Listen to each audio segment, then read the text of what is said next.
Hey guys, Max Convexity here. I got Jackson by my side. Have a really cool video planned out for you guys today. It's called the Austin Strangler. You know, one of the best things about option strategies are all the cool names they have for them, like Jade Lizard, Broken Winged Butterfly, Iron Condor, Strangle, Straddle. That's not really what this video is about, but we are going to touch on some kind of exotic option strategies. Today I wanted to react to Panda's video from Friday morning. He had a really great video. He found in the SEC dumpster a company that's applying for a bunch of really unique and inventive option strategy ETFs. And I made a few notes, I did a few back tests, and I want to show you guys what I found out. I think you guys will really like it, and also stick around till the end, and I'm going to show you what this company should have released, what strategies they should have released. They didn't release the one they should have. I can't find a company to release the one they should have. I don't know why I can't get an ETF company to release this strategy yet, but I actually have 3 strategies, and I'm going to show them to you at the end of the video. So stick around, and we'll get right into the middle of it.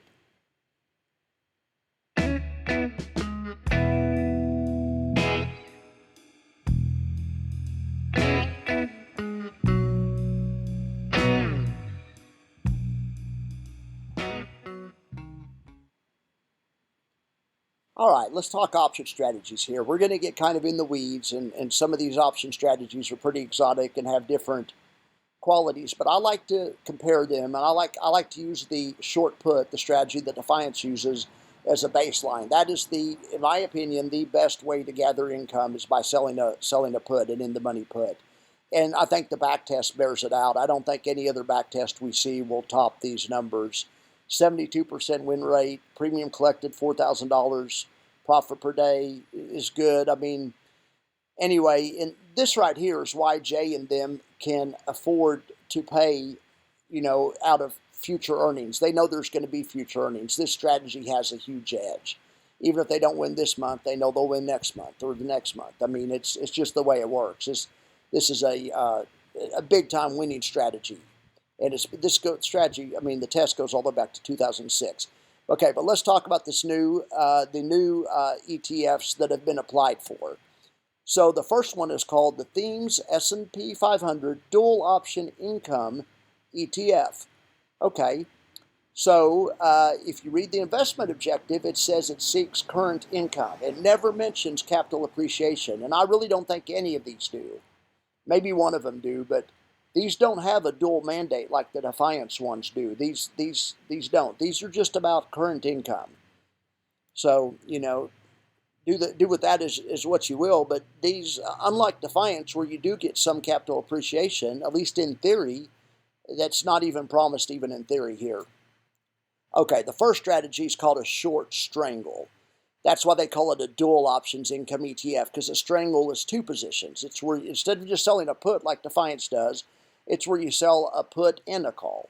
So here it is in the option. Here it is in the option calculator. Let's see.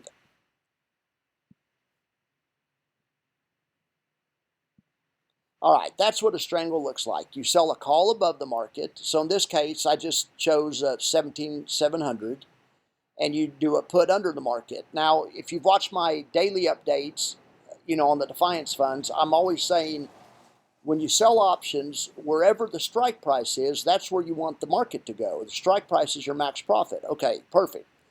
In this one, because it's 2 options, they have 2 strike prices, but both strike prices are your max profit, which is pretty cool. It gives you kind of a wide range of outcomes. So you got the 17,700, which is where the call is. So that's your max profit on the upside, and then 17,550 is the max profit on the downside. The problem with this strategy is if you have an outlier move on the upside, you lose money. In the current Defiance strategy, it sucks because when you get an outlier, 2% down day, you lose money, but at least you don't lose money on 2% up days. So I'm not a real big fan of this strategy. And in fact, you could see the back test is not a real big fan of this strategy either. First, it only collected about a third of the premium that the other, that the short put by itself collected, but it didn't even have a positive, profit per day. And this back test is on the NASDAQ. All the back tests today are on the NASDAQ, I think. There's at the end of the video, there's one on Apple. But anyway, but all of the ones on indexes are NASDAQ, just to keep things consistent. Well, anyway, the NASDAQ has tendency to have a lot of big outlier moves to the upside. So I like this strategy. It's a great strategy. Option traders use it all the time when they think the market's going nowhere. It can be a tactical strategy, but I don't know about applying it systematically on a day-by-day basis. I think it could be a long-term loser. That's what the back test says too. All right, so the next one is called the Themes S&P 500 Enhanced Dual Option Spread Income ETF. It's the same goal. It says it seeks current income. It doesn't say anything about capital appreciation. All right, so this one is a short iron condor. Iron condor is very similar to a strangle. Let me show you in the option calculator. So that's a strangle. We just looked at that. Short call above the market, long call above the market, and short call above the market, and a short put, so a sold put below the market. That is a strangle. What you do to turn it into an iron condor is you add a call above your other call. Okay, and then then you have to do the same thing on the downside. You add a buy put. You go long a put underneath the other, that's further out of the money than the other put. What this does is it keeps you from having that outlier move that makes your loss unlimited. You don't have the unlimited loss on both sides anymore. The loss is limited. This is also a good strategy. Option traders use this all the time when they think the market's going nowhere, and it monetizes the lack of movement in the market.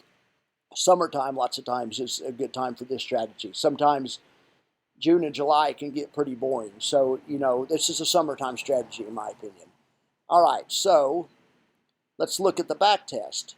Oh, and there's one other thing on here I wanted to mention.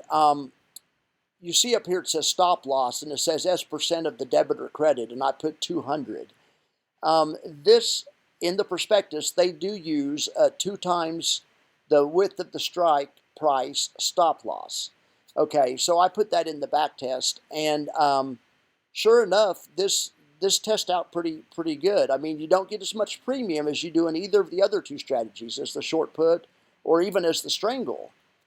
But you do have a higher profit per day than you do in the strangle. You have a lower profit per day than you do in the short put. Everything has a lower profit per day than the short put. The short put's a really badass strategy. All right, so let's go on to the next one. They have some pretty interesting names. Notice this fund is called the Enhanced Dual Option Spread Income. The next one's called the Ultra Enhanced Dual Option Spread Income. It's almost like these are cigarettes or condoms or something, ultra enhanced. Anyway, all right. So what this strategy is it's an iron condor also, but I guess the only thing that makes it ultra is they have a higher stop loss. So this fund would be a little riskier. The stop loss isn't as close. So they have a 3 times the width of the strike stop loss. Okay. Looking at the numbers, these numbers look very similar to the other iron condor strategy. Now, one thing I noticed while I was reading the prospectus, and this threw me for a loop, look at the investment objective on this one. It says the Ultra Enhanced Dual Option Spread Income ETF, the fund that seeks to track the performance before fees and expenses of an index comprised of companies that have business operations in the field of cloud computing. Cloud computing? Are you serious? Is there a cloud computing ETF out there? Are they selling options on that? How are they going to do that? And anyway, so when I first read this, I thought, okay, they have an intern putting this together. It's a typo. They have a boilerplate. And they left in, it looks like something I would do when I put these videos together. They left something in from a prior time and whatever. So I just kind of blew it off. But anyway, as far as the iron condor strategy goes and the 3 times stop loss, I get it. But so then the next one is called the Themes NASDAQ Dual Option Income ETF. Okay, and listen to this investment objective. It says, this seeks to track the performance before fees and expenses of an index composed of companies that have business operations in the cybersecurity industry. Really? So then I thought, okay, well, maybe these funds are selling options on indexes in the cybersecurity, cybersecurity industry, but they aren't. When you go through all of these, they're still just selling S&P options, and they don't own any stocks. So I have no idea where the cybersecurity industry is coming from. The next one, on the next NASDAQ one, they have the luxury industry, and they have the dual option spread income. So they're all the same. The top one's a strangle. The second one's an iron condor with the 2-time stop loss. The third one's an iron condor with the 3-time stop loss. They keep the theme going throughout. These use NASDAQ options instead of S&P options. But nowhere in the prospectus could I find anything about the luxury industry or the cybersecurity industry or the agricultural industry. So I don't really know what to think about this. So then they keep the theme going with Russell. They have the Russell enhanced dual option spread income. So that's a strangle. It's a strangle on the Russell 2000. Okay, but look at the investment objective on this one. The theme's Russell 2000 enhanced dual option spread ETF seeks growth of capital. What? Growth of capital? You don't get growth of capital when you're selling strangles and stuff like this. I've got to think this is a misprint, or something's messed up. All right, but they keep the same theory going. But when you read, but everything else is the same. These guys are just selling Russell strangles. The second one, the ultra enhanced, they're selling Russell iron condors with the 2 times the width stop loss. Okay. The third one, the ultra enhanced, they're selling Russell iron condors with 3 times the stop loss. But nowhere in there could I find anything about owning any type of underlying or owning any kind of stock. I thought maybe they would invest in an ETF that was a gold mining industry ETF and then still sell Russell iron condors, and that'd be a cool idea. But I can't find any evidence of it in the prospectus. So we'll see. Like I say, I don't know. There's still plenty of cool stuff in here to comment on. So I'm thinking this was a miscommunication or something. But all right, but so the prospectus, it said all the same stuff on all of them. So I wanted to go through some of the highlights and lowlights. It said on days when the S&P 500 index increases in value but not up to the value of the strike price of the sold call options, the call options sold by the fund will expire out of the money along with the sold put options. The fund will benefit from the option premium income it receives in connection with the sale of the options. On days when the index increases in value beyond the strike price of sold call options, the fund's sold call options will expire in the money, and the fund will owe the purchaser of the call options the difference between the settlement value of the index and the strike price of the sold call options. On such days, the potential loss on the option is essentially unlimited because, there's no limit to infinity. So they're talking about the strangle here, but the point I wanted to make is they're definitely telling you, hey, you can lose unlimited on the upside, and then the second paragraph, they say the same thing, but they say you can lose unlimited on the downside, or it's limited in the fact that the index can only decrease to 0. So, but then it says, but they said this on all of them, all of the funds. It said under normal circumstances, they'll invest at least 80% of the value of the net assets for investment purposes in these options, at least 80. But then the next paragraph, they say the call spread and put spread sold by the fund will have a net notional value of up to 200% of the fund's net assets at the time they are sold. And it said this on all of them, the strangles, the straddles. Well, that's all we have so far, strangles and iron condors. It said it on both of them. All right. Well, how can it be 200% of the fund's net assets? Are these guys using leverage, or And I'm sure that people are going to start saying they are that read the prospectus. But if you've ever traded options before, you'll know that whenever you put on a credit spread, and let's say it's a call credit spread, so that's when you sell a call above the market, out of the money above the market, and then you buy another call even further out of the money above the market. So you could also be thought of as a half of an iron condor, just the call part of an iron condor. Well, if you sell a call spread, they'll charge you a margin for it. You'll have to have a certain amount of money in your account, right? Okay. Well, at some point later, if you want to sell a put spread, there's no additional margin. And so if you want to put on the other leg of the iron condor, there's no additional margin for the put spread. You just pay margin on one of them, whichever one's more expensive. The theory is, and the reason they do this is because you can't lose money on both sides of the trade.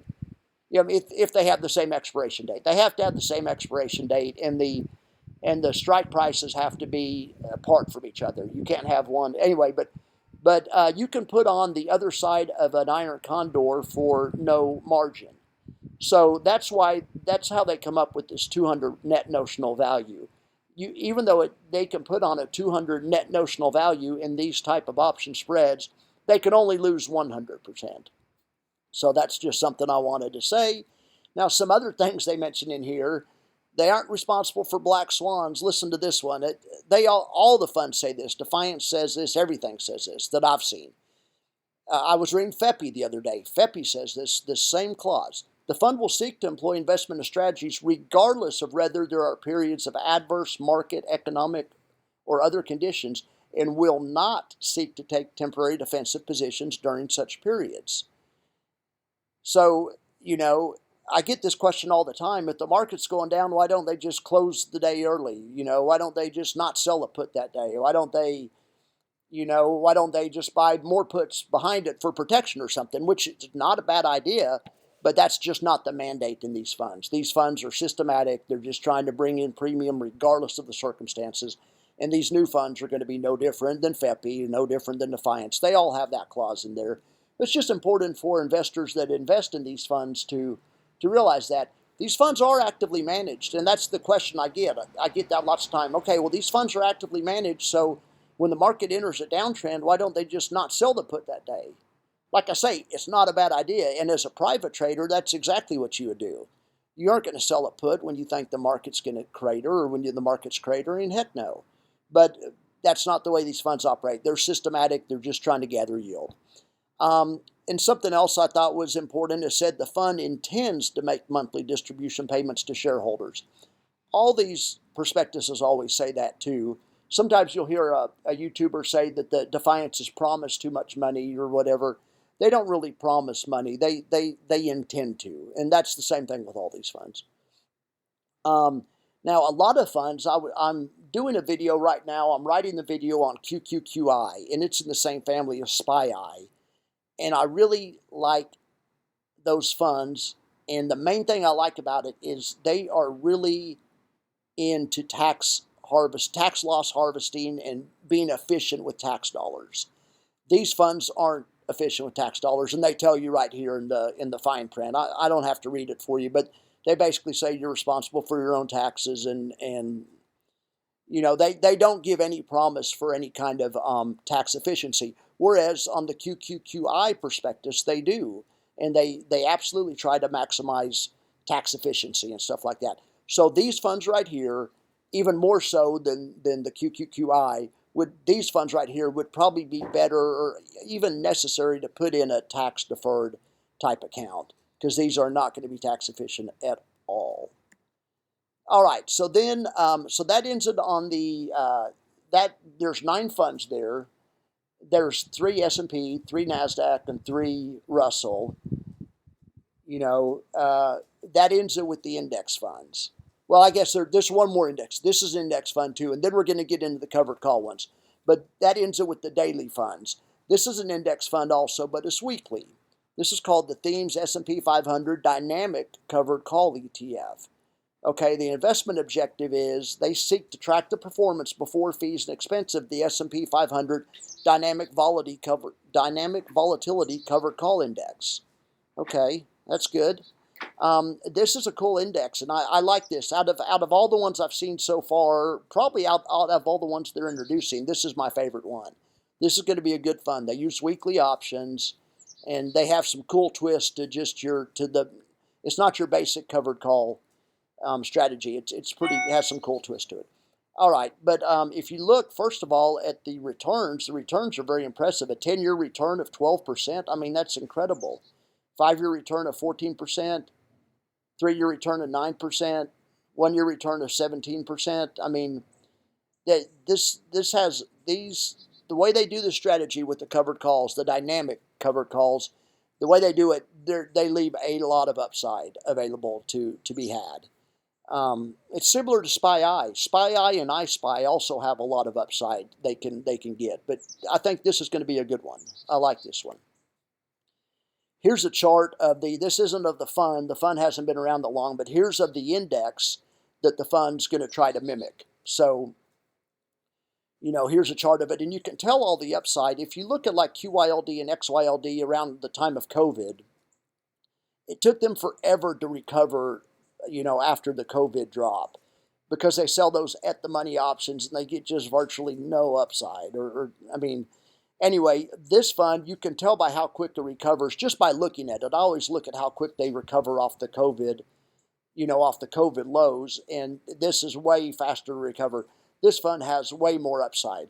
But, nothing's perfect. You can see in 2022 it took a big hit. I mean, heck, it lost nearly 30% in 2022. And like I say, this is a great fund, but I mean, when the market's down, the market's down. Look, they lost a good 25% during COVID. So, nothing's perfect, but this fund is very good when you have a bull market. Or it appears like it's going to be very good. We don't know because it's not out yet. So I was interested in kind of the methodology of this fund and of the index that they're trying to model. So what they're saying is the underlying index's investment strategy measures the performance of a long position in the S&P 500 and a conditional, a sold out of the money option, which is out of the money. That's good. That's the first good thing. On up to 100% of the S&P 500 index. Okay. But the short call is only written if the 10-day volatility of the S&P 500 is greater than the 20-day, the 100-day, and the 200-day. Okay, I didn't really have any charts on that, but that doesn't happen very often. That only happens in times of extremely elevated volatility. Usually the 10-day volatility is lower than those other ones. But anyway, so what they're doing with this fund is it's called a conditional buy right. They only write the options when volatility is jacked, because after all, they're trying to monetize that volatility. Okay, well, that's all right. When volatility is jacked, generally the market's going down anyway. The thing is, when volatility is not jacked under normal circumstances, like it is 90% of the time, the 10-day volatility is lower than the 20-day, the 20-day is lower than the 100, the 100-day is lower than the 200. That's the normal condition. Well, that's how the market is. That's the condition of the market in a bull market. So this fund is not, in bull markets, it's not writing any calls, so its upside is not limited. They only write calls whenever volatility goes up, which is generally bearish markets, or doesn't necessarily have to be a bear market, but it's always whenever the market is crazy, and it's usually crazy on the downside.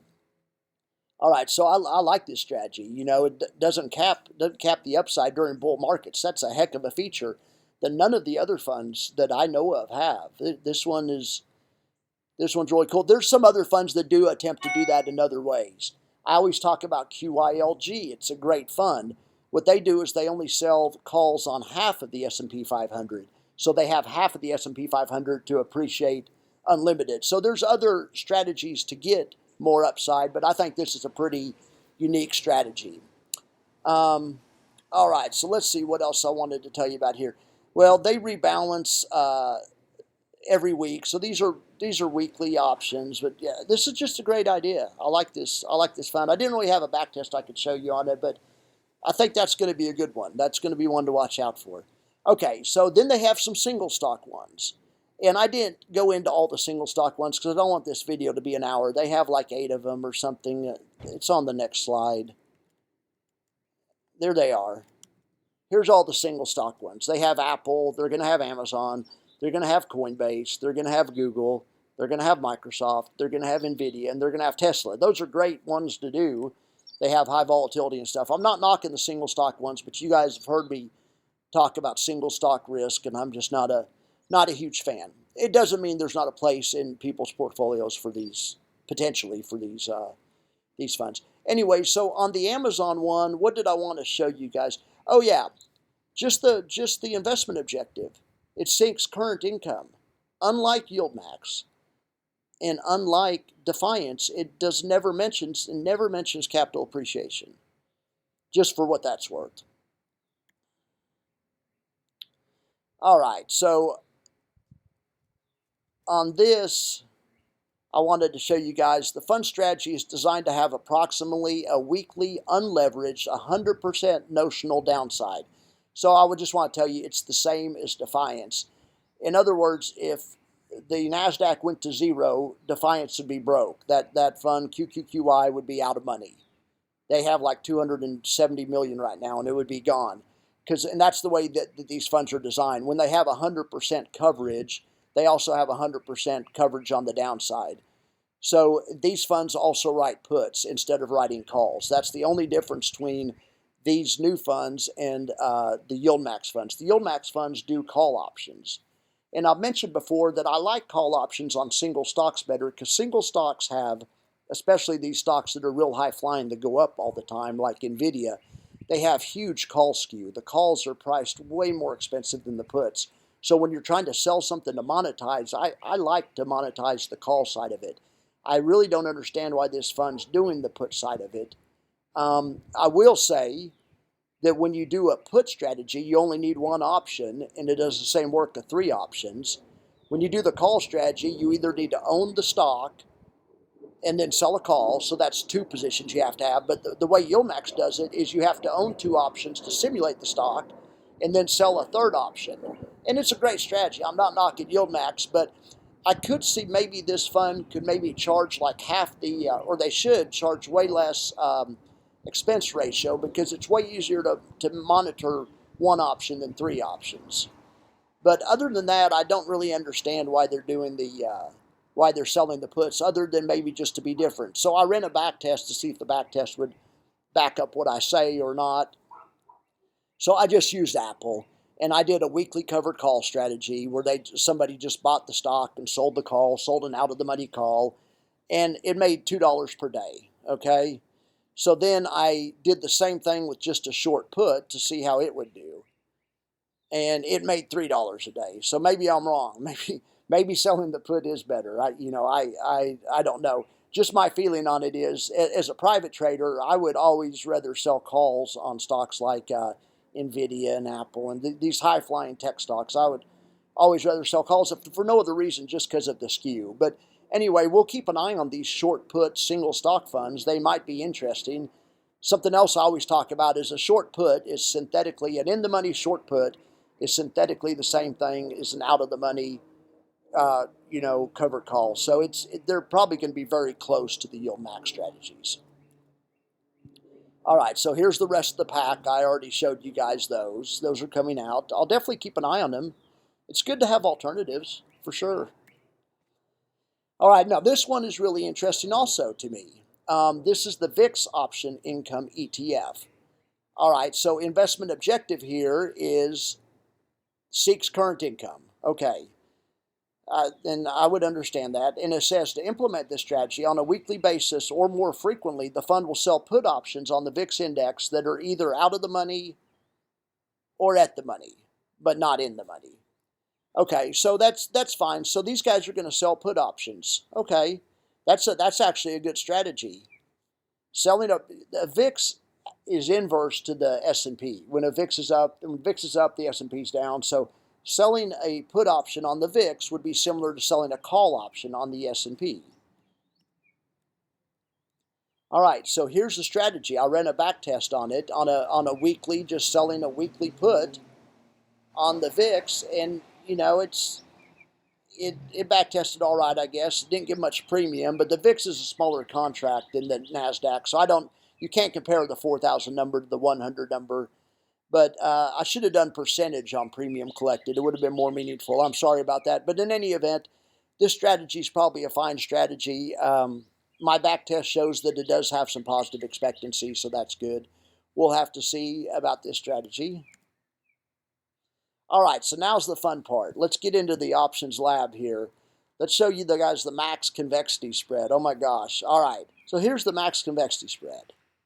It starts out similar to Defiance. The short put is a good money earner that you can count on to earn money. So in my strategy, I would use that in the money put to bring in premium.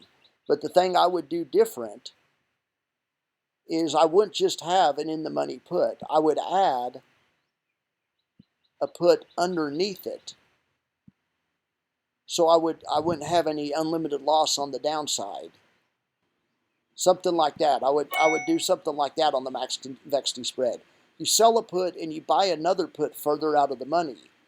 And what that does is when you have days that the market's down 3%, you're only down as much as your spread is, which is in this case 11,000. But the NASDAQ is a huge contract. It's worth $1.7 million notionally. So, 11,000 on $1.7 million is nothing. But my point is on the max convexity spread where you sell a put spread, you cut off that unlimited loss on the downside. And I don't know why anyone hasn't done a put spread thing yet. When I saw the dual option income ETF, I was hoping it was going to be a put spread. Let me show you to this way. So a lot of people call these bull put spreads also. Let me just see what the option simulator has. I like the in the money. That's why So I'm going to choose the 65 delta. So we're going up 65 delta. That's the option that all these other funds sell, the in the money option. But then I would choose like a 25 delta for protection. There's a 25 delta for protection. So the max convexity spread, the payout would look like that. All right. Now let's look at a back test on this spread. Well, look at this. You sell the 65 put, delta put, and you buy the 25 delta put. You have a premium collected of 3,000, so it's not as high as the 4,000. You sacrifice premium. The difference is because you're buying an extra option. So yeah, you aren't going to earn as much, okay? But you look, your profit per day is higher. Your profit per day is twice as high. And you know why the reason it's twice as high? Because you don't have those big outlier moves on the downside. I can't understand why somebody hasn't introduced an ETF with the max convexity spread. I just don't get it. All right, but now here's where it gets really more fun. So this is the options nerd of me coming out, but I made two more spreads. I have the max convexity bull and the max convexity bear. I wanted to do a refresher on the baseline so it'd be easier to compare them to. So the baseline is for option premium gathering is 4,150 per day. Okay. Well, here's the max convexity bull. Look at this bad boy. I'll explain it in a second, but look at this back test. You don't catch much premium. Instead of getting 4,000, you get about a fourth of the premium. You couldn't pay a very high dividend. You couldn't pay 50 or 60% like Defiance does, but what I'm doing is I'm taking some of that money and I'm investing it in a hedge. What I'm doing on this strategy is I'm still selling the same put. That put's a moneymaker. I'm using that as the engine to drive the rest of the strategy. But what I'm doing is I'm still buying the put for protection underneath it. But then what I'm doing is I'm taking part of the 3,000 that I would have earned. Remember on the last strategy, you earned 3,000 just on doing the max convexity spread. All right. So what I'm doing is I'm taking that 3,000 and I'm reinvesting some of it in a hedge. Or in this case, it's a hedge on the upside because this is the max convexity bull. I'm buying 3 call options. Okay, well, look how good the profit per day on this is. Because what this does is you still have all the same, the same good things that happen when you sell options. You still earn income, not as much, about a fourth of the income. You still earn some income. But you also, when the market goes up, you get upside. Look at this. So on the max convexity bull, you start with the same base position. You sell the in the money option, you buy the other option for protection. But then you add an out of the money call. Way out of the money, it's a 10 delta. The delta's right here. See, that's a 13 delta, 11, probably the next one up, 10. Okay, and not only that, you do it 3 times. Okay, so look at this. Look at the profit and loss graph you have on this one, on this bad boy. So yeah, you get an outlier move on the downside. You're still capped. You can't lose that much. No unlimited loss. No losing 5 million like the QQQY did the other day. That's gone. You don't do that. If you get a slight up move, you still make money. Just like that's fine. But when you get an outsized up move, like and it doesn't even have to be that outsized. Like we were up, what were we up the other day, a point and a half or one something, but you get an up move and you can make money. And not only that, you have unlimited upside if for some reason the market goes way up. There's one day, I think in 2020 it was up 5% or something. I mean, but that doesn't happen often. But my point is, you aren't capped at all on the upside. So if you were expecting a bull market and they had an ETF called the Max Convexity Bull, this would be a great ETF to own for bull markets. And you can see the back test is pretty good. I mean, it tests better than those other strategies. Anyway, all right, so now let's look at the Max Convexity Bear. All right, this is basically a back ratio, and this has a 72% win rate. So let's go back to the option lab. Let's see, I think I may already have it loaded up. No, I don't. All right, so it's still using the same thing to drive it. The 65 delta short put is the driver. That's what's driving it. You don't need this anymore. You remove that. And you really don't need this anymore. You don't need the protection, and I'll show you why. We're just going to use a naked put to be the driver on this strategy. We're going to remove that. Okay, so what we're going to do is we're going to take all that premium we're earning. Remember, it's 4,000. We're going to take that and we're going to reinvest it in a hedge on the downside. What we're going to do is we're going to buy puts, and we're going to use 10 delta, just like we used 10 delta on the upside for the calls. We're going to use a 10 delta on the downside.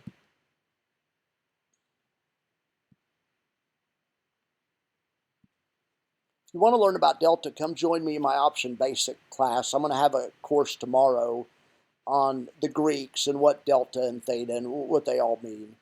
That'll be tomorrow. It should be out tomorrow or Monday. But anyway, basically, the lower the delta, the further out of the money it is. When you're talking 50 delta, it means it's at the money. If it's like 70 delta, it's in the money. If it's like 30 delta, it's out of the money. The lower the number, the further out of the money it is. The more of a long shot the option is. All right, so this is a 10 delta on the put side. We're going to do it 3 times. 1, 2, 3. Okay, so let's see what this gives you. Well, it gives you a valley of death. I think you guys are aware of the valley of death if you watch my TRES update. No strategy is perfect. I mean, you have a valley of death. What this gives you is it gives you markets where it drifts upwards. You still make money. If you have a little up day, 0.3%, you make money. 0.5, you make money. You make money you monetize the up days, and you don't lose that much on a sideways day. You don't lose that much, or if it's sideways to up a little bit, you even make a little bit. Sideways to down, you lose a little bit. But when you have an outlier down day, 5% down day or something, you have unlimited upside on the downside. You have convexity, lots of convexity. Let's see how this one tests out. So this one has a 72% win rate. Still collects pretty good premium. These puts are pretty cheap. They don't cost all that much. But your profit per day is a lot higher than the other one, and that's because you make extra profit on big down days. So anyway, I don't know if anyone needs to come out with the MC Bear or the MC Bull. But I really wish someone would come out with this one. Why doesn't someone just do a simple put spread? Look at this. You still make 3/4 of the premium that you do on selling the naked put, like Defiance does now. But you have twice the profit per day. Because you don't have those big down days. I cannot wait. I will be excited. I will do a happy dance. I don't even do happy dances, but I'll do something whenever they come out with a put spread ETF. It's the simplest thing in the world. Sell the 65, you buy the 25. Why has no one done it yet? Does anyone have the answer to that? I just don't know. These other ones are kind of for fun. I have a feeling there's probably problems with them that I'm not foreseeing. The MC Bull would be fun. I mean, it'd be fun if you had a big up market. They'd backtest pretty well. And the MC Bear, it looks on the MC Bear like they could still pay a pretty good dividend. The dividend's a function of the premium they collect. It looks like a person could, an ETF company could start a fund like this and give you a decent dividend and then also give you black swan protection. If you had this fund, you'd be rooting for a 10% down day. not really. I mean, no one roots for a 10% down day, but I mean, it'd be nice if you had this fund. We were down 9% during COVID. I mean, my gosh. All right, guys. Well, that's it for the option lesson, and that's it for the video. I hope you liked it. Let's try to wrap up this new these new ETFs. It's obviously pretty new to tell. I don't have any idea what to think about that some of them mention, different industries. I don't know how that relates. I hope maybe one of you guys know that or have figured it out. I don't know much about this company, this themes ETF. They have a bunch of ETFs that are thematic and, they do different things like the travel industry ETF. I know that's kind of what they specialize in. So it would be cool if they did that. I'm not against it, but I don't see how it fit in with the prospectus they gave us. So I don't know. Also remember, this is not financial advice. This is just like two buddies talking about investments or whatever. It's fun and entertainment, etc., etc. And I hope you guys all realize that. Use a real financial planner. They're much better. And also, like I say, even if a financial planner is not as entertaining as I am or whatever, unlike me, they know you, and they know if your wife lost her job, and they know if your credit cards are maxed out, and they know your particulars, so they can give you advice, for you. The advice I give lots of times is advice for me, or advice for people in my same situation, people in their 50s, and people, whatever, that have my same risk tolerance. I get a lot of pushback in the comments, from people that disagree with me, and that's fine. I mean, that's awesome. But lots of times I think the people in the comments have different goals for their retirement, or maybe they're younger than me and need more total growth or whatever. So that's fine. Diversity is a great thing. Diversity of ideas is a great thing. I'm all for that. But I just wanted to get out and do a quick video on these funds because these funds definitely have some cool ideas. And I'm not against the strangle. I'm not against the iron condor. I'm just going to have to see more because, quite honestly, the back tests were not that impressive. And I'm worried about big up days. The market has a lot of big up days, and the big up days kill a strangle strategy and kill an iron condor strategy, in my opinion. Anyway, we shall see. You guys, I'm going to take Jax to the dog park. It is 3 o'clock here in Austin, and it's a beautiful day, and I need to get down to the dog park before the sun goes down. So I'm going to let you guys go. And I hope you guys have a good day wherever you're at. All right, guys. Thank you very much.